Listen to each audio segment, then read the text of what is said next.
Ladies and gentlemen, welcome into the Morning Hustle. It's a queen out here doing queen things. She has an album called Alicia, which is out right now. Make some noise. One time for Alicia Keys. Yeah. How you doing? Fantastic. Thriving in this quarantine situation. How have you been maintaining? Because you're such a busybody. We used to see you out and about doing things. I know this has to be driving you a little crazy, just at the least. I'm doing pretty good. I'm definitely taking the time to be present and be here and be with the family. And, it helps to decide what you want to do. How about y'all? We've been listening to the album and we love the album. Hey. I know Angie has had it on repeat since we started. Like I played the Joe Scott record on air, and since then we haven't been able to get the headphones out of Angie's ear.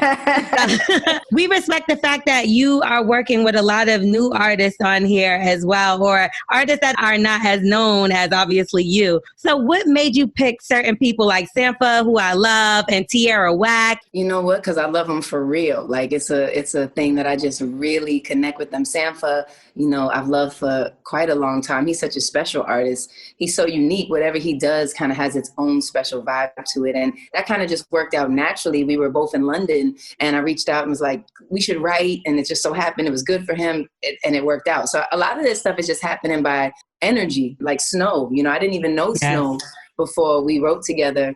We connected and boom, that night we wrote You Saved Me. So, and that never happens. Same for Tierra. I love Tierra. When I first saw her, whatever that was, 1 minute video she did for every song on her album. Remember she did that?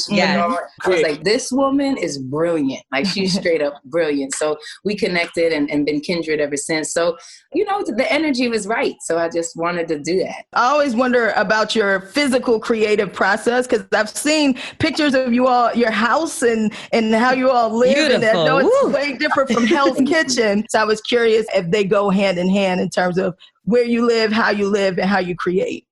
I rarely create at home. I used to do that, at the beginning, my studio was my home was the studio, the whole thing. And I remember I freaked out. I got real weirded out because I couldn't separate the two. I didn't know how to just sit down in the house and watch TV and chill. I felt like, well, why are you not writing? You should be writing. I got this weird thing that happened. So I separated the two, and that has helped me a lot just to have different spaces to live and then to work and that type of thing. I have to say that I don't often create with a spectacular view in front of me. Although, when there is one, it really does change the energy. It does. And it changes almost the things I'm thinking about, writing about, or even the words that I'm using or whatever. So I do notice that when I'm in different locations, it feels different. So you are right.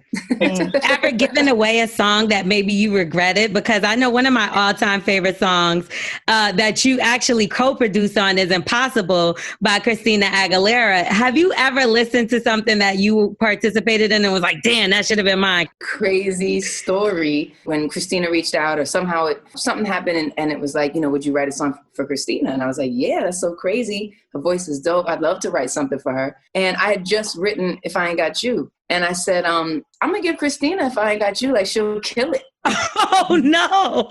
And at the time, my A&R, who is now the president, he was like, you're not giving anybody. And I was like, what are you talking about?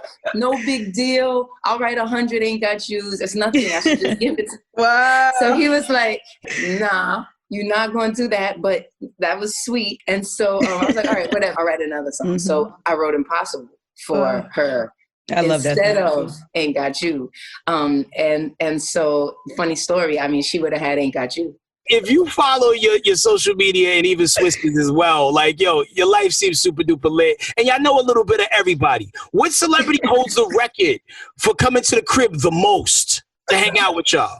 I don't know if it's like a record. There's definitely friends that we see consistently. Pharrell comes around consistently. We'll have vibes. That's Jay, nice. We have vibes consistently. There's a few others that he probably would say that I forgot. Is there some that comes in you're like, oh God, why does he have to be here? I gotta say, if that's the case, I just dip out. Come on with it. Your energy. The album is called Alicia. It's out right now. So many bops on there. One of my favorites is Time Machine. Before you get out there, what song you want us to blast off this morning on the Morning Hustle? Oh my gosh. Okay. All right. Okay. What are we gonna play? I think that we should play right now Wasted Energy. Woo! That's my favorite song. Yes. The Caribbean vibes. I love the Caribbean vibes of Wasted Energy. We love you, Alicia.